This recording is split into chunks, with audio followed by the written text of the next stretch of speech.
just pull it down. And I don't care. That's how I feel. We're live. Just. Okay. Sunshine. Calling order the special council work session meeting of November 15th, 2023. Please call the roll. Mr. Knoll? Here. Ms. Zatra? Here. Ms. Weltman? Here. Mr. Daga? Here. Mr. Lemay? Here. Mr. Gentili? Here. Dr. Wong? Here. I'd ask that everyone join me in the Pledge of Allegiance. Pledge allegiance to the flag of the United States of America, to the republic for which it stands, one nation under God, indivisible, with liberty and justice for all.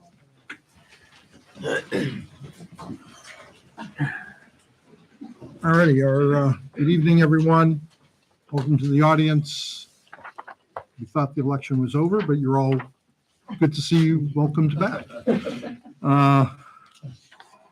The first agenda item this evening is approval of the minutes of October 25th, 2023. Could we have a motion, please? So moved. Second. Any discussion? Roll call, please. Mr. Knoll? Yes. Ms. Zatra? Yes. Ms. Weltman? Abstain. Mr. Daga? Yes. Mr. Lemay? Yes. Mr. Gentili? Yes. Dr. Wong? Yes. Okay. Our next agenda item is ordinance 2023-14, dealing with the amendment of our earned income tax section of the code. Mr. Brzezinski, could you take us through that, please? Thank you, Mayor. Down in Columbus, they passed the new bill, House Bill 33, and Rita put together model language for all of its communities to adopt. Rita did not do a look-see community by community to see how much it would impact us, but in talking with Rita, they told me that it would have a minimal impact. The main change to us would be the late filing fee of $150 is reduced to $25. But we don't have a ton of those to begin with, so that will have a minimal impact to us. And in talking with Mano tonight, he believes, and he's gonna reread the ordinance, and I'm gonna reach back out to Rita. He believes that we will be taxing now individuals who are under the age of 18.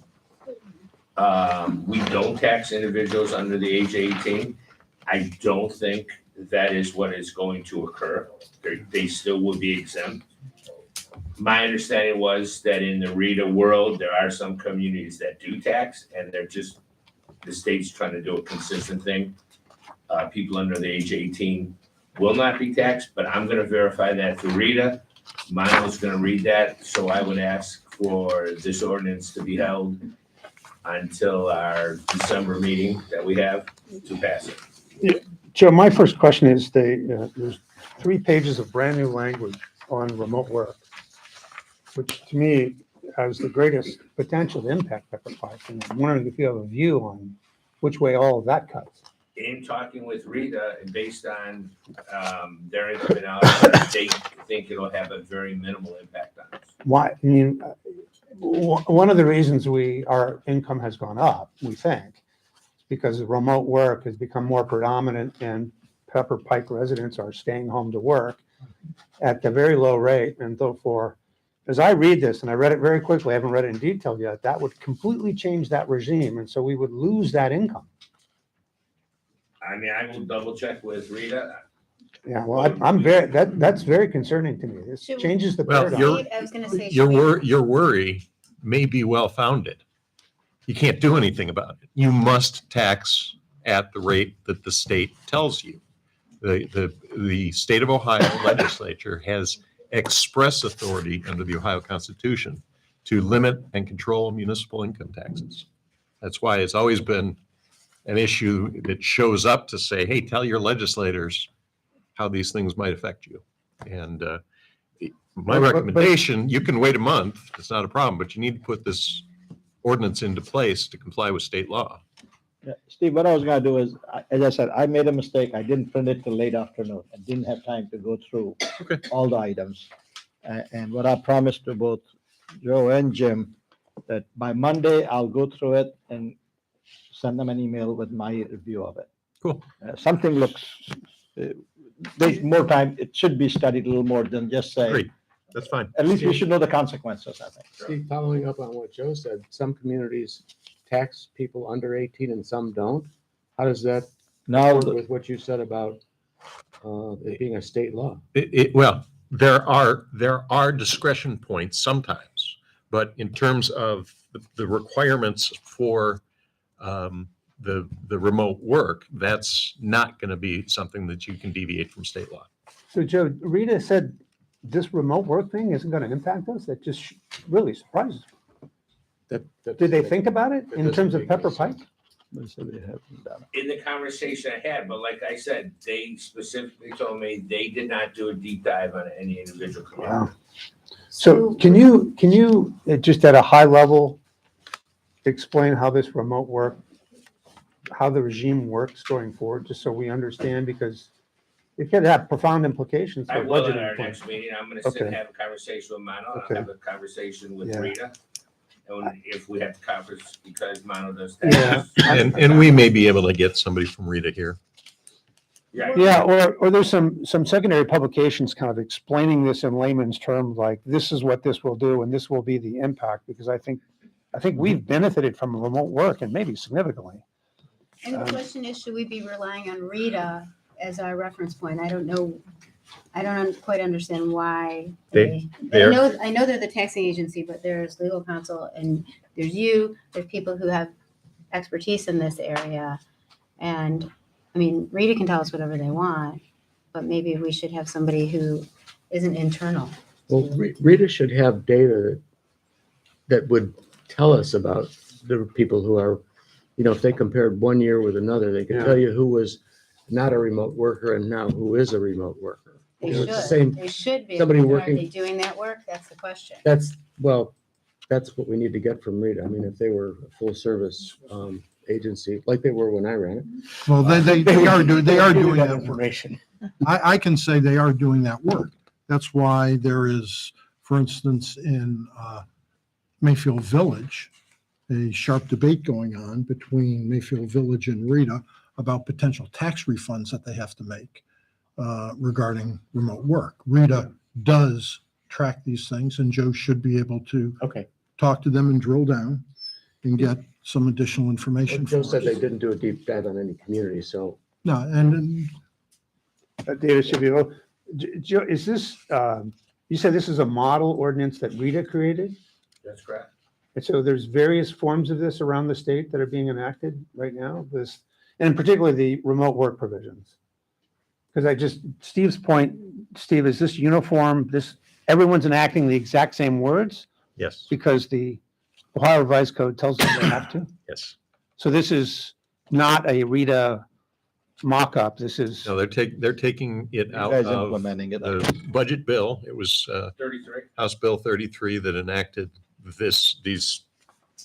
and their attorneys on staff have drafted this model ordinance. They're Rita's attorneys on staff, so Yes, it's not coming directly from the state language. It is. it is. So Rita's just copying the state's language. Yes.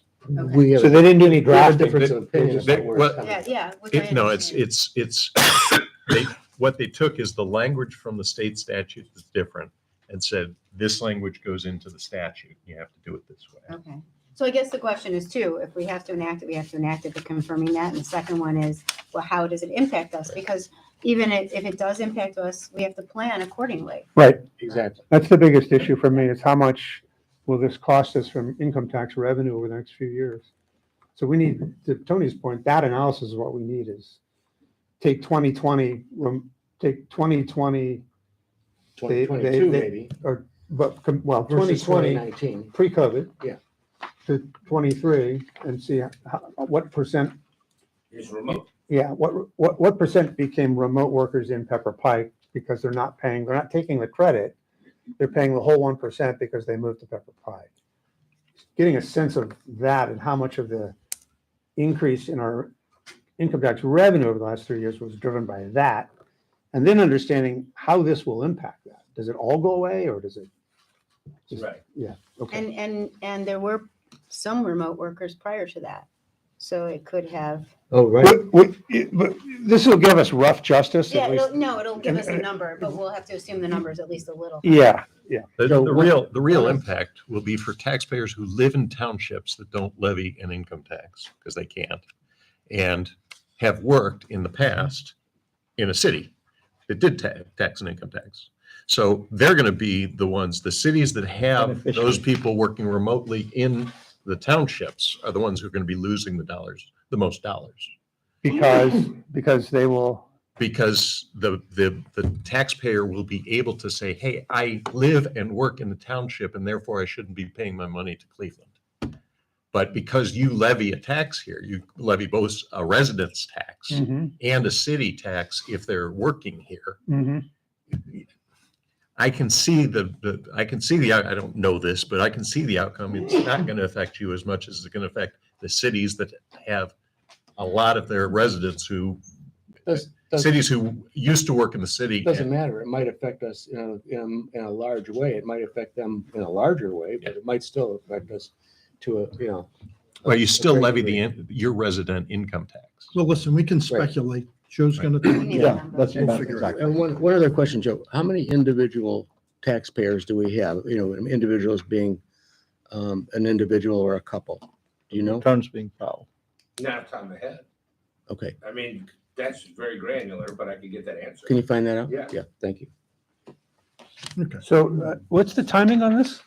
End of the year. Before the end of the year. that's be the end of the year. It doesn't give us a lot of time to, well, we just need to come back very robustly at the next meeting, I Yeah. guess, with Well, information. your options are also limited in what you can actually do about it. Well, understanding and planning it, right? That's, yeah. And so Absolutely. in your view, the red language in this is sacrosanct. We can't touch it. But it still doesn't change our planning for next year. Non-deed planning, absolutely need to know. Well, yeah, and we have a budget coming up. Right. That we need to know the impact. Okay, well, we'll report back next time we're together. And so that's been heard for first reading. Thank you very much, Joe. Yep.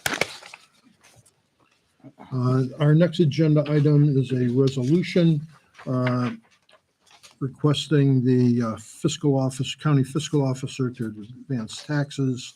Joe, you want to tell us what that is? Yes, Mayor, this is a standard resolution we pass every year. The county, throughout January, February, and beginning of March, gives us advances towards our first half income tax. Hmm. They then do it again for the second half. This will allow them to continue to give us those advances before they settle up in March and in September. Okay. All right. Advances in anticipation of the revenue they're to receive, That they have been receiving. have been receiving. Yep, okay. All We right, do this every year. Yeah, yeah, We Yeah, do this every year. instead of waiting all the way to March, sure. Yeah, in yeah. September. so could we have a motion for So moved. resolution 2023-15, please? Second. Any further discussion? Roll call, please. Mr. Knoll, Yes. Ms. Atruk, Yes. Ms. Weltman, Yes. Mr. Vaga, Yes. Mr. Lemay. Yes. Mr. Jensen. Yes. Dr. Wong. Yes. Okay. Next, we seek a motion for the service director to sell a Kubota scooter and international refuse truck on Gov Deals. Mr. Advent. Thank you, Mayor. Both of these are now surplus. We got the new units in that will replace both of these vehicles. So once they go out on Gov Deals, generally, if we think they're going over 5,000, we have to get council approval to sell them. I don't know where the refuge truck is gonna go because it has some mechanical problems, but the Kubotas usually do pretty well, so. And how many miles on these? The Kubota is got around 5,500 hours, not running in miles, and the International has about 90,000 miles, And say 500 hours, that's how you measure. the Kubota? 5,000 hours. 5,000 hours. Okay. Yeah.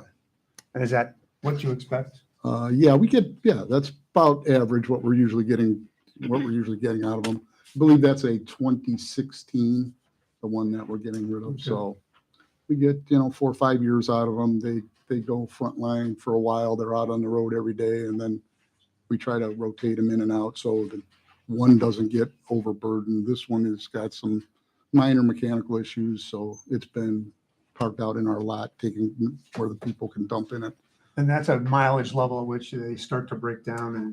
Yeah, the International is, it has some coolant leak problems, so we're assuming that it's got a head, crack in the head or something like that. So we've had anywhere from $5,000 to $10,000 for repairs, and I just don't see these things going for that high. So it's not worth putting repairs in just to get rid of it. What year is the truck? That is an '09. Oh, nice. That was the first one we bought when we went to the new system. Are we anticipating any new vehicles that we need to? No, those were already budgeted in the last, but These are that was the- from this year's budget. So the rubbish truck just actually came in. It's going into service probably Monday. And the refuse or the Kubota scooters, that small one that Yeah. takes it around into Yeah. the big truck. Okay. Exactly. Okay. So moved. Second. Roll call, please. Mr. Knoll? Yes. Ms. Atruk? Yes. Ms. Weltman? Yes. Mr. Daga? Yes. Mr. Lemay? Yes. Mr. Gentili? Yes. Dr. Wong? Yes. And next, we look for a motion to authorize the service director to advertise for turf maintenance program. Our Davy contract is at an end, and it's necessary that we go out for bids for the lawn program. So, Jim, anything more to add for that? Yeah, again, we did rather well because that was a 5-year contract that we kind of got out of them. So we definitely did, as things changed, if you think back 5 years ago, we're in a lot different state than we are now. So we did pretty well. We're going to hope to try to get the same type of contract, which was a 3-year contract with 2 1-year extensions. So that's what our hope is. And they cut, just overview, median strips, They cut City Hall, all of City Hall, all the median strips, all some of the the, cul-de-sacs. most of the cul-de-sacs, not all of them. Some are taken care of by either homeowners or associations. And, along Brainerd Road, they do some areas, so some of the common areas. And so, yeah, when they're out there, there's a lot of them buzzing around. Will there be, you think, you're anticipating many bidders?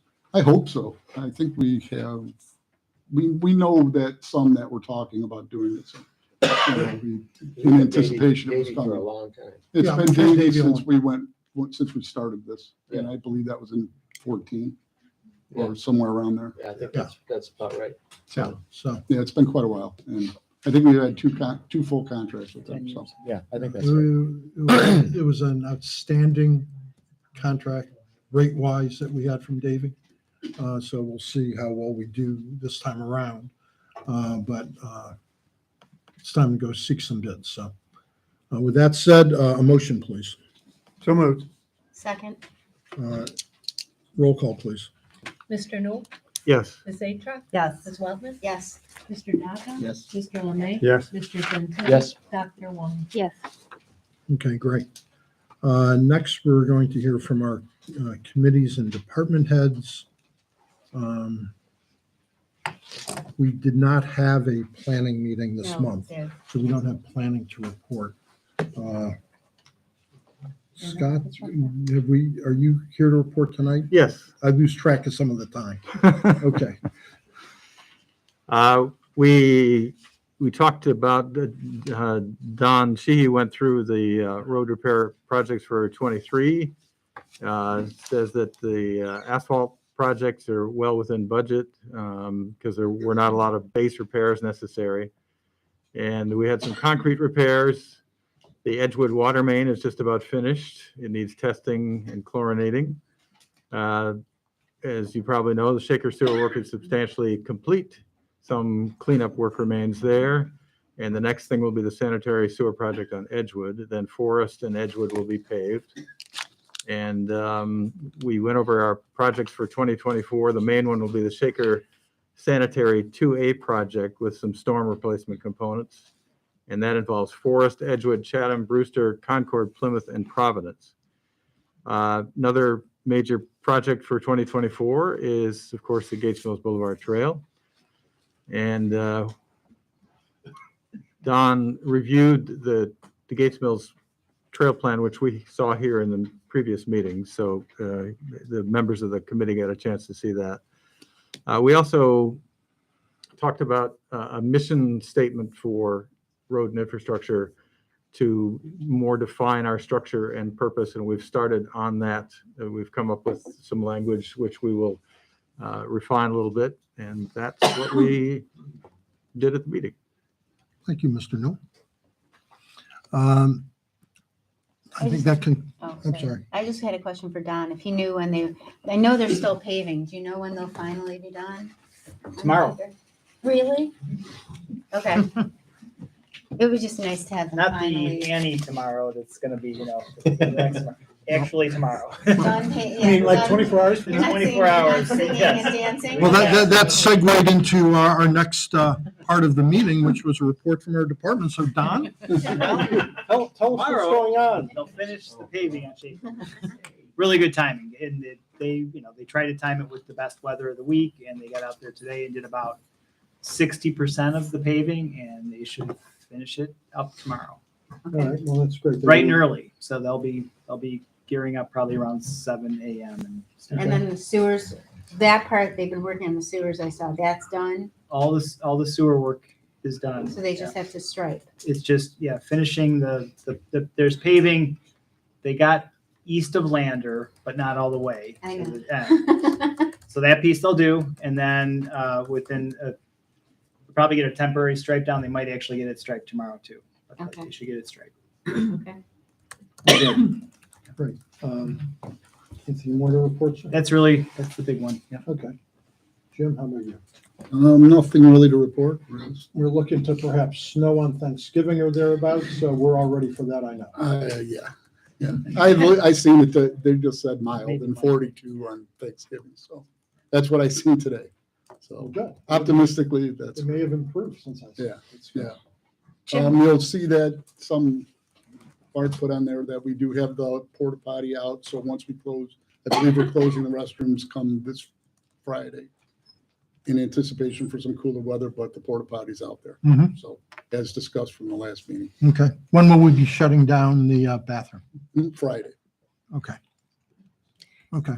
Jim, did I hear the new street sweeper was out? The new street sweeper has been out and cleaning a lot. So, I've heard some comments about the Trying to- positive impacts. yeah, of it doesn't have thank any you. sign on it that says Pepper Pike yet because it's just been on the road, and when it's not on the road, it's generally because the weather's not favorable. So, but it has been out cleaning a lot of streets. Awesome. Okay. Thank you, Jim. Chief Frazier? All right.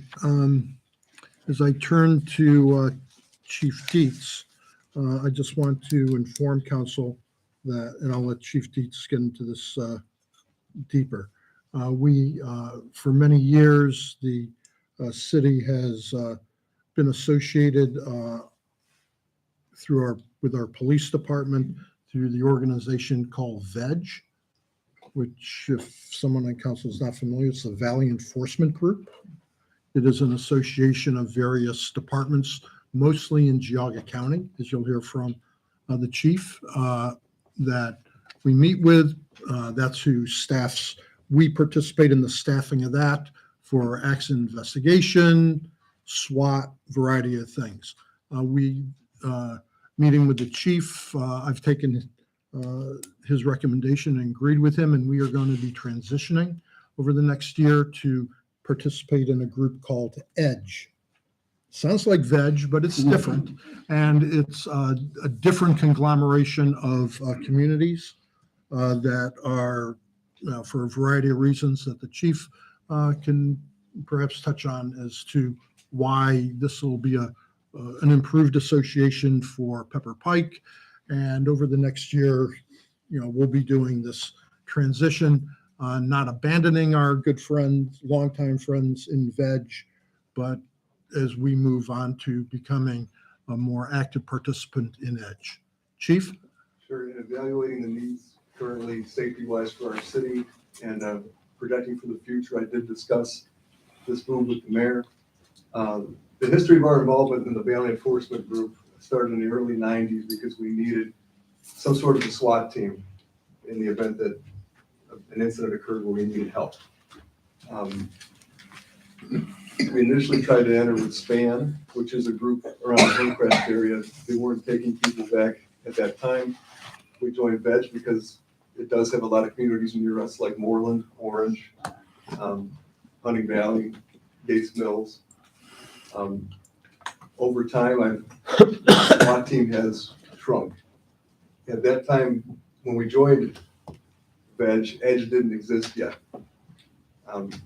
So for us to get a SWAT team from VEG, if there was an incident in one of our facilities here, it could take longer than we would. Where with EDGE, which is right next door, Beechwood, Shaker Heights, Cleveland Heights, South Euclid, they're all very close to us. So if we needed a SWAT team for something terrible, we can get it much quicker.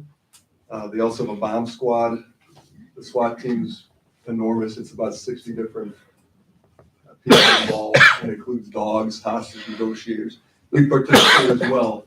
Our requirement is at least 2 officers, which can be negotiators or entry-level SWAT people. And we already help with that, but it's closer and it's greater resources. And we still keep our partnership with our local neighbors and people in VEG as well. But the best move for our future, I believe, is to go with EDGE and the other Shaker Court departments. Have any of our neighboring, like Moreland or Gates Mills, thought about defecting to EDGE from VEG? We prefer not to refer to it as defecting. We're going to participate in a new organization. I did communicate my reasoning and everybody understood. So there was no hard feelings or anything like that. Logically, it made sense to everybody I talked to. VEG is nice, but it extends all the way up to Chardon. So most of it's in Geauga County. But no other, is there a movement afoot to? No. No? Nothing I know Okay. Yeah. And is there a cost difference? There is. And can you talk about that? Sure. The projection for next year through VEG is most likely $11,000 a year. There might be an escalator of another $1,000 a year for the next few years. I'm not sure. EDGE is going to be $19,456.23 a year.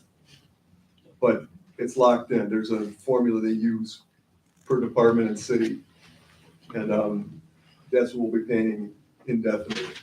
It's proportionate to the size of the city in your All department? volume, size of the city, Okay.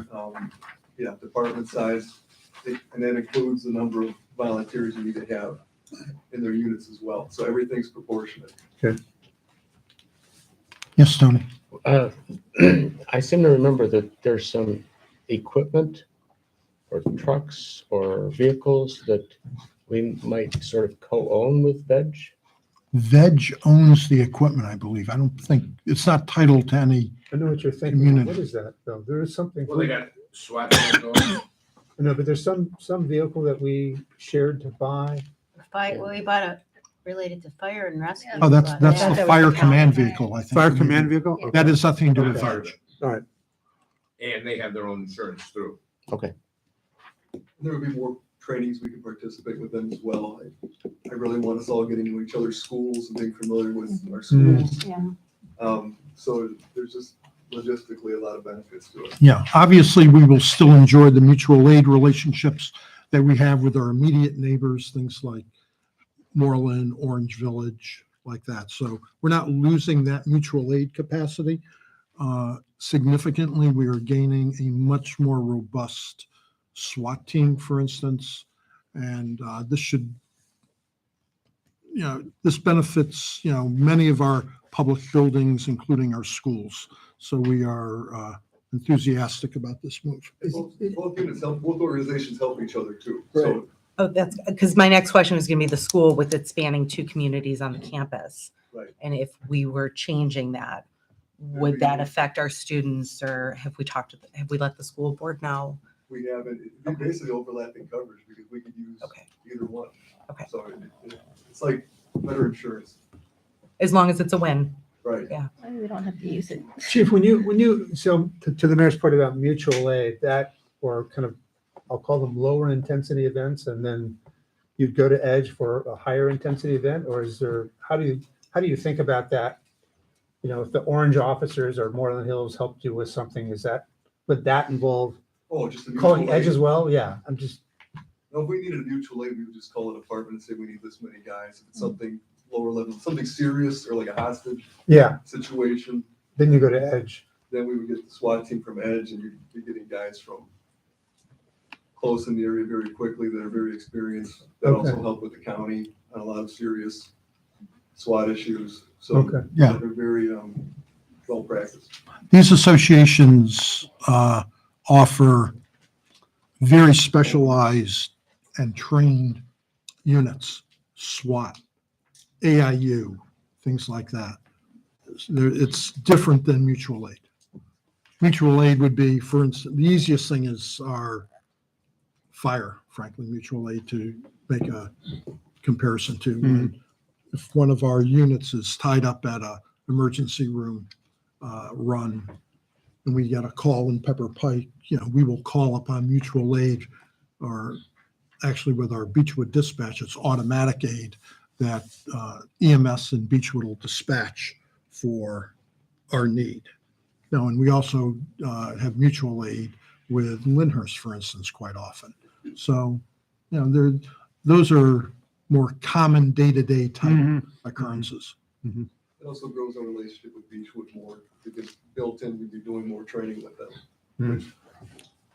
Mhm. They mutual aided for us on just a week or two ago on a domestic situation during a night shift. So Is there a transition period where you'll be flipping over so we don't have loss of coverage, if you will? Right. So That's over the next year we're doing that. Okay, during the next year, so it's not just bringing down a curtain on one and going the other, that, no, they're longstanding relationships. And we want to Yeah. make sure it's a good transition for everybody and Yeah. do it right.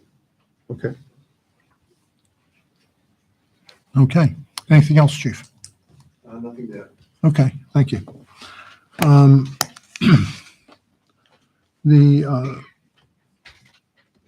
think that brings it to me. If you were unaware, we had an election a week or so ago. And as a result, my congratulations to Jim and Tony for their well-deserved wins. Congratulations to Mr. Daga for His well-deserved retirement? his well-deserved retirement. Welcome to Jackie. I thought I saw Jackie in here. Congratulations to Jackie Goode for her victory, and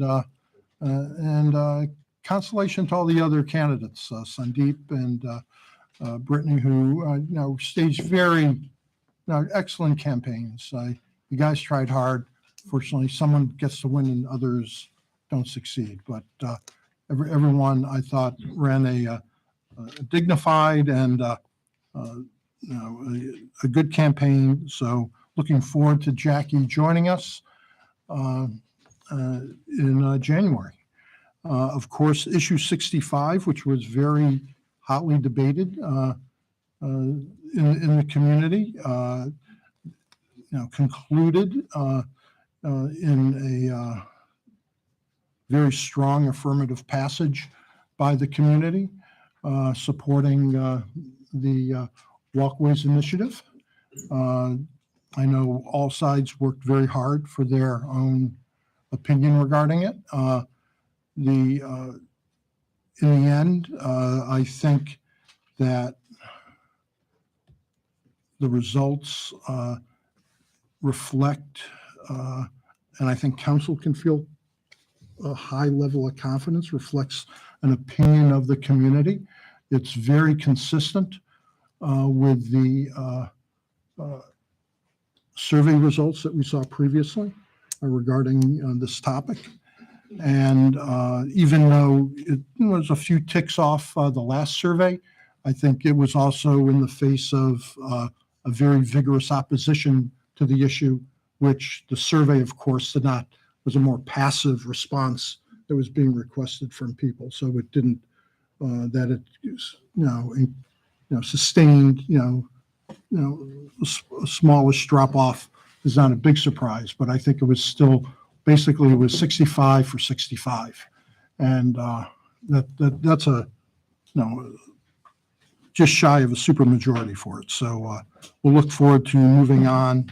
I know all members of council prior to the election had committed to reflecting in their actions the results of the election. So we look forward to getting going on some of those projects.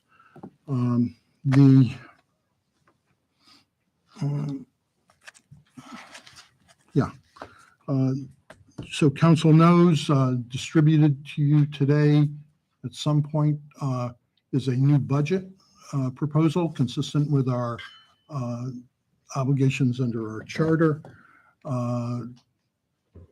We're scheduling a special council meeting, a budget review session, as we do annually. It'll be Saturday morning, December 2nd at 9 a.m. And I hope everyone's available for that. And we can talk about that then. Did that notice go out that's been scheduled? No, Not yet. no. That was- Okay. I That am won't come out I'm then? right now announcing. Okay. December 2nd. December 2nd, Saturday, December 2nd, Do you have a time on that yet? 9 o'clock, we're thinking. So maybe we can, We just got this tonight, right? yes. Yes. Oh, okay. Oh, 7:40. Okay. And Joe, did you put together assumptions for this that went with Yeah, when it? we We're go out already this week. here. That'll come out this week? Yeah. Yeah, it just came in. It's pretty similar to I the never- ones I from didn't the know how I missed it. I was. So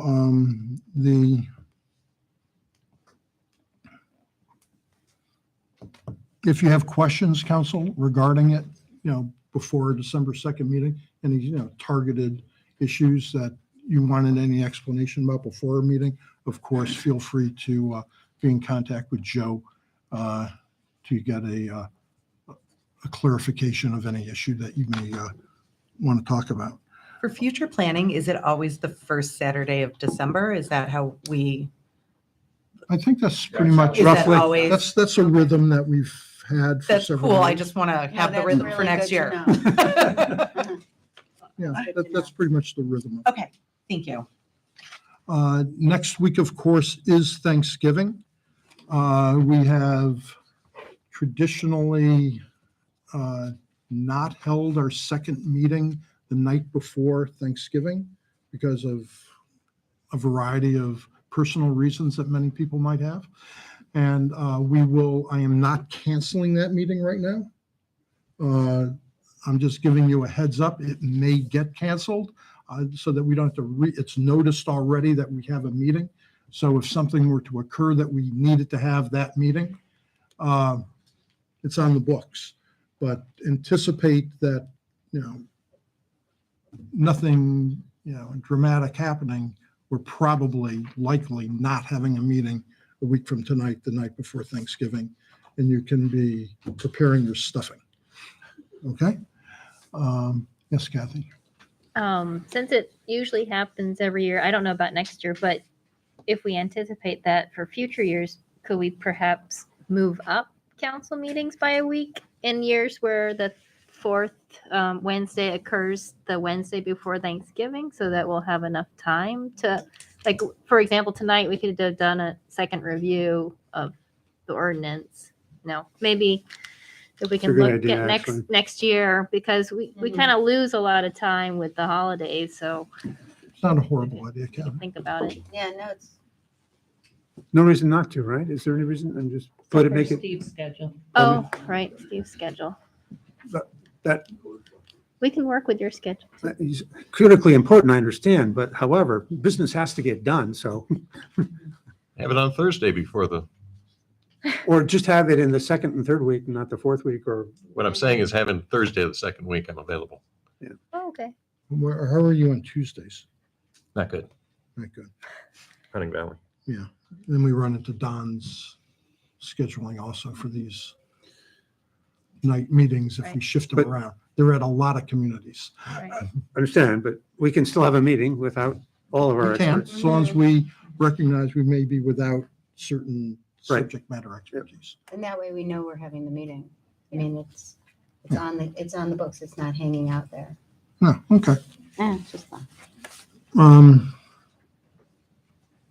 Well, let me ask council right now, does anyone forget what your personal plans may be for Wednesday. Physically not being available next Wednesday night in Pepper Pike, Ohio for a meeting. I'm here. Okay, so if we need to do it, we'll do it. You're not here.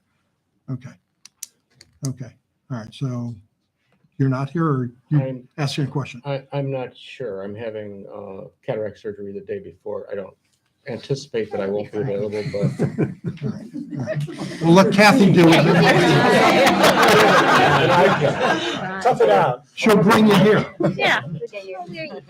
well, if she were going to be here, I would be okay because she could take care So of God forbid happen, you're all set. Right. All right. Okay, but I think your suggestion has merit, so thank you. And that brings us to my final comment for this evening, which is it's my understanding since next week may not happen, and since Mr. Daga has other commitments in December, that this is in all likelihood Mano's final meeting with us. I don't know if you'll be here for the budget meeting on the 2nd or not. I'll be in Cancun, so I don't think I'll be here. All right. Then, that said, tonight is a night of passing for us, and that is a sad moment always. I have had prepared a proclamation for our friend Manohar Daga. And I'm not going to recite this whole proclamation, but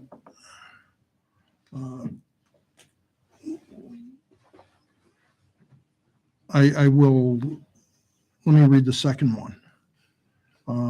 The second whereas, where Mano has served as vice mayor and as a councilman, he has been an important member of the finance committee, contributing his knowledge and wisdom on all matters and making the city a better place. And then the final whereas, Mano and his wife Chandra have been residents of Pepper Pike since 2010. He and Chandra have wonderful children and grandchildren for whom they have provided loving guidance throughout their lives. And I think that reflects both ends of the spectrum for you. You know, the wonderful contribution you've made to this community. Your guidance on financial matters and comments have been invaluable, and they will be missed sorely. 10 years of comments is a lot of comments. And, you have guided us often with, sometimes nuanced and subtle suggestions as to directions that we ought to keep aware about and in the forefront of our minds. So for that, I thank you. But the most important, I think, is the example you have set through your own life and family. Mano is the true American story for anyone who doesn't know. Mano came to this country with not a lot. And 15? $8. $8. And associated with finished his education here, associated, fortunately for him and his life, with a wonderful man, Mr. Dingus. And Mano grew his accounting business to one of regional prominence with a national clientele. And he is an example for everyone who aspires to not only succeed in life, but to come to this country and succeed in this life. And I'm proud that I can call him friend. And with that, I give you Mano Daga.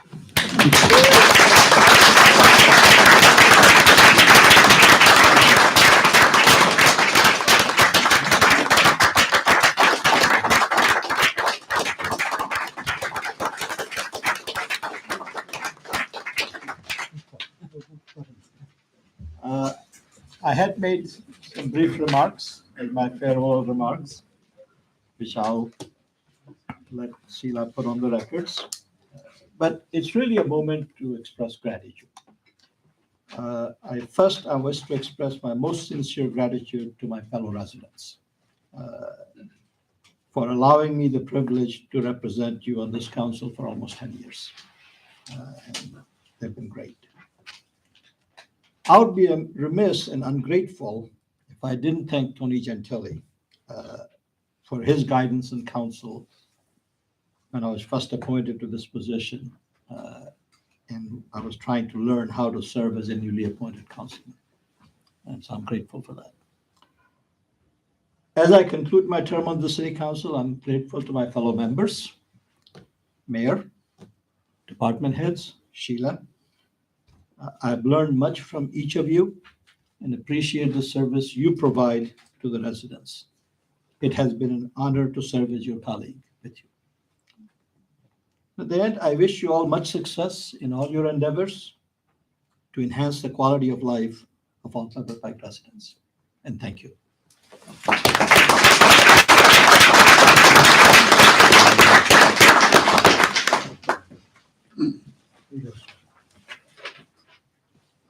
Fill it up.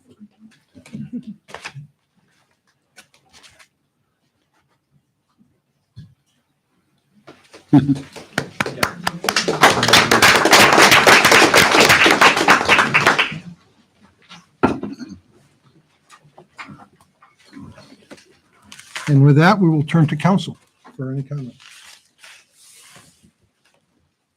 I have one. I hate to go from such a sublime moment back to pedestrian legislation. But Mayor talked about getting going on the walkability. And so as no one should be surprised, I put together a starting point for a process. I don't want to debate that tonight, but I want to pass it out. I just put together this afternoon. I want everyone's input on the process, make sure we're covering all the bases. This is a major investment for Pepper Pike. And we need to do it right, but go forward with doing it.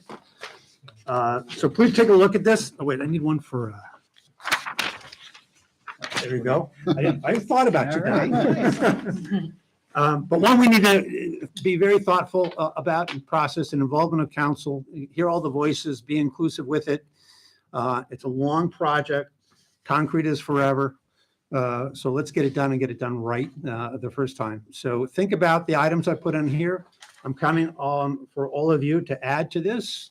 It's my first shot at it, and I'm sure there's more things to think about that I didn't think about. We can add to this. And the next meeting, I'd like to put it on the agenda and start discussing and agreeing upon a process as the first step. Yeah, and I appreciate that. And I think the process actually can go along very quickly.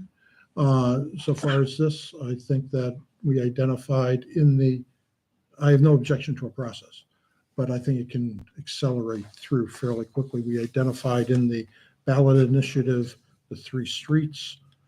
I think there are good recommendations to be made as to why Lander Road ought to be the initial street. So hopefully, as we look at the budget, which as you review it, you'll see that the administration has made recommendations for next year as to at least budgeting for a Lander Road project and to initiate Don's authorization to start, his design process. So I think we can get through a lot of what I just glanced through here in a pretty efficient manner. Well, topic number 1 is the street, and topic number 2 is what portion of the street or all of the street, and then going from there to the points you just raised. But okay, I'd like to have that thoroughly vetted at council here, and I'd like the council to stay really closely involved in this because it's so important to the city. Great, thank you. Anyone else? I wanted to just mention that I attended the unveiling of the Veterans Wall at the high school this weekend. John Sangdahl had come and spoken to us about the project, and it was really a wonderful community event. Just to see everybody get together, honor those in our community who have served us in the military. The band was involved, so we had student involvement. It was young, old.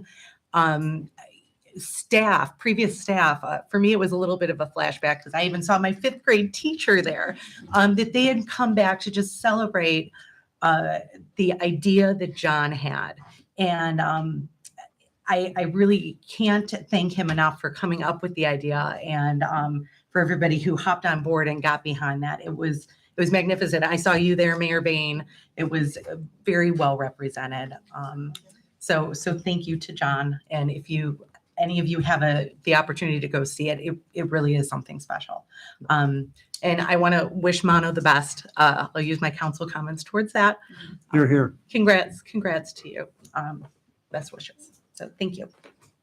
I was very proud to represent the city at the event, so thank you for bringing it up. Likewise. Anyone else? Okay, then we will turn. Well, I'm sorry. I'm sorry. I want to offer my congratulations to the mayor and to Jim and to Jackie for their victories, and appreciate the campaigns of Mr. Modi and Mr. Shatine. And they were worthy opponents, and I feel lucky to have gotten another 4 years. Thank you. Anyone else? Okay, we will pass on then to any audience comments. Not hearing any? Yeah. Yes, sir. Has there been any decision with regard to what side of the street is going to be? That will be part of the process I'm proposing, and I'm going to ask for Don to be very transparent on the criteria for that, the selection process and the information, so that it's a very open process so we can see, as you know from prior discussions, safety, cost, utilities, aesthetics, all those things go into that. But it's not been established yet, but I want to be very open how that works. Okay. What we'll have to do is authorize Don to do the engineering to come up with those answers. So what we'll be looking for in the future is a motion to do that, to authorize Don to get into this. I would assume there would be a cost difference depending upon what side of the street the utility. Sure, there are lots of factors that I know Mr. Sheehy looks at in making his recommendation. Could I get your name for the minutes, please? Elton Reamer. Thank you. Thank you, Mr. Reamer. Yes, sir. Yeah, that's Eric Schmidt on 29449 Bolingbrook. So I guess I'm a little skeptical about the need for a process here. I'm not sure why we're not voting to go ahead and authorize the engineering on the walkability. We've had a significant feedback from the residents that they want this. So is there no, how is it we don't have a motion to go forward tonight? I don't understand. I really don't. It's your process, Jim. I'll let you respond to So it. number one, we need to select the street. We need to select whether it's all of the street or a portion of the street. We need to have the design considerations for, can we tent the sidewalks, the trees to be taken down, crosswalks? All those go into the process that we will then license Don to start with the design phase of the process. But I thought they went into the design that Don would put together. That was just a I think limited we design. authorized Don to put together, to engineer a design. Not yet, That discusses those things. not yet. Oh, yeah. We I have not believe- done that. Council hasn't taken that action yet. That would be the first council action. Once we make those preliminary decisions to sign a design contract with Don and have him get going on that. Okay, so what, but I don't understand why we're not making that decision tonight to authorize Don to put together a design. I believe the design that we authorized Don to proceed with was the Gates Mills path, which you may have heard that. Yeah, but That I'm was- asking that now was about the previously. remaining- The Lander, Shaker, South Woodland project. Why are we not authorizing to go forward with a design tonight?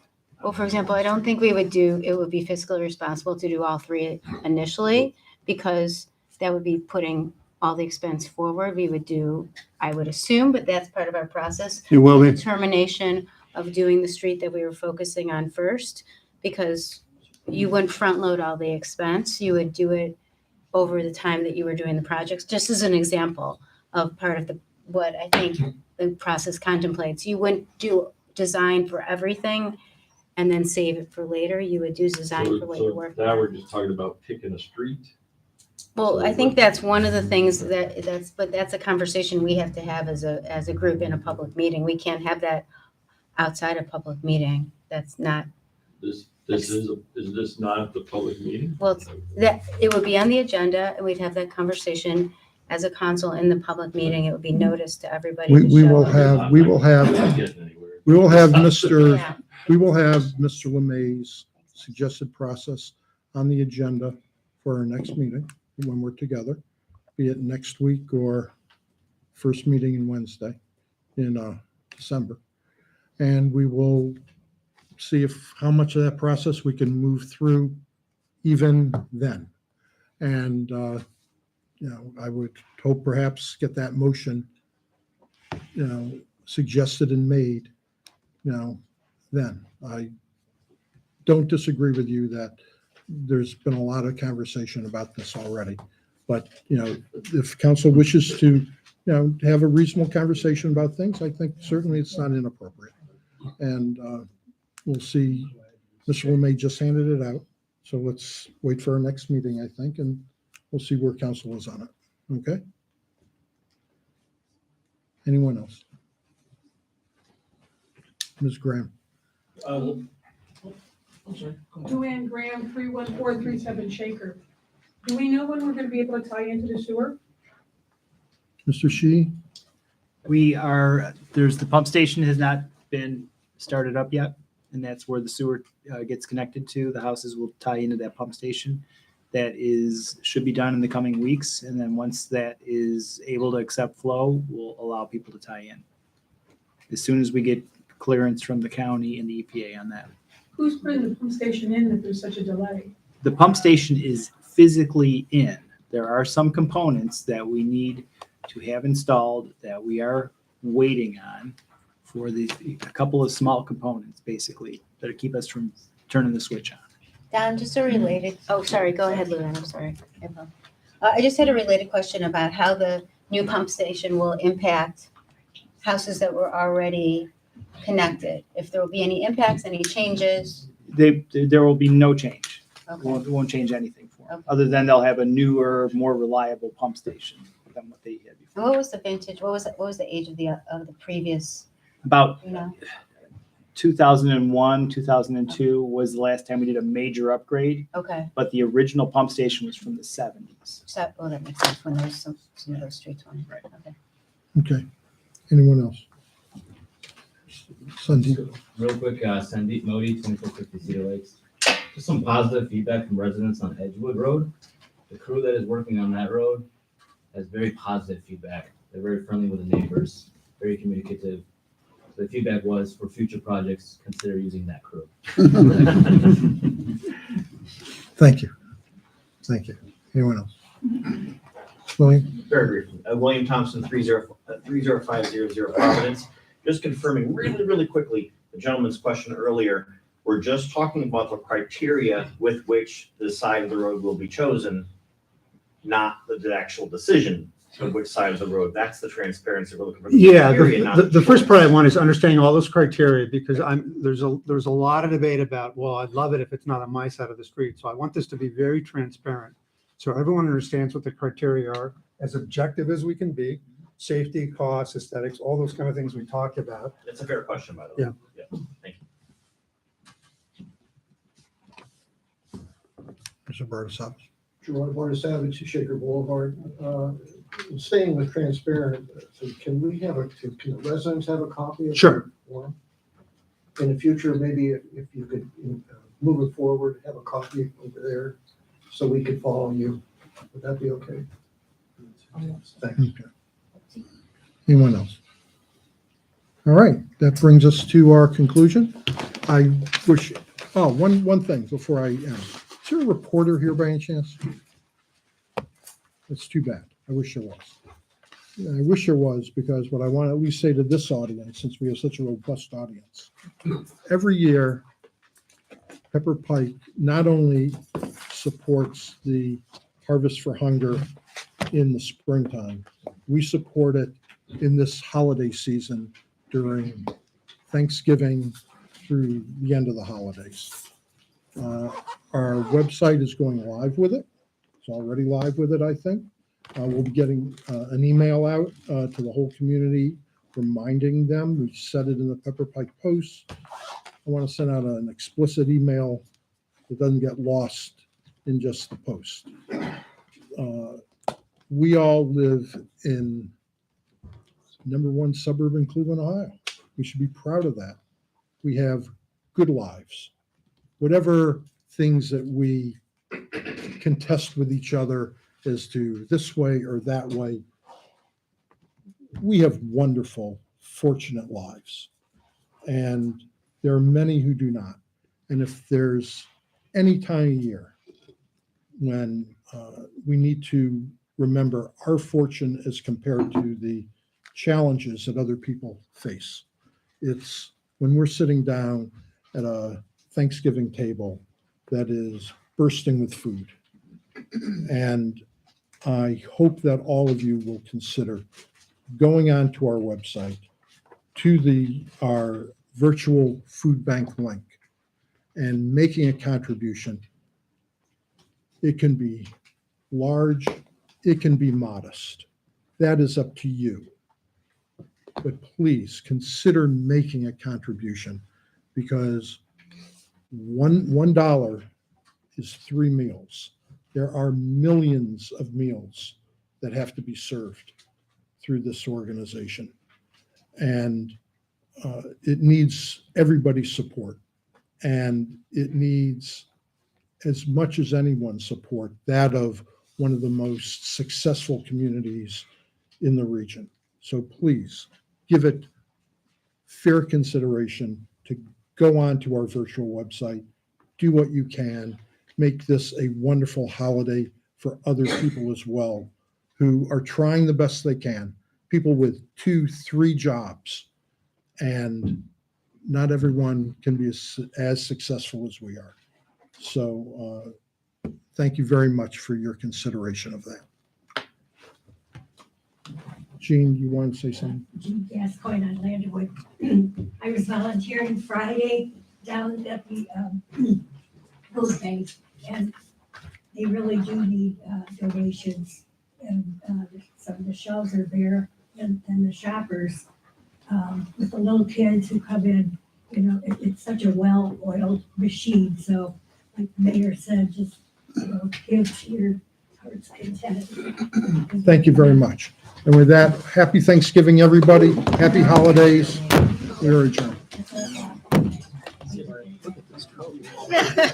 It's the only thing in the foyer. I didn't notice.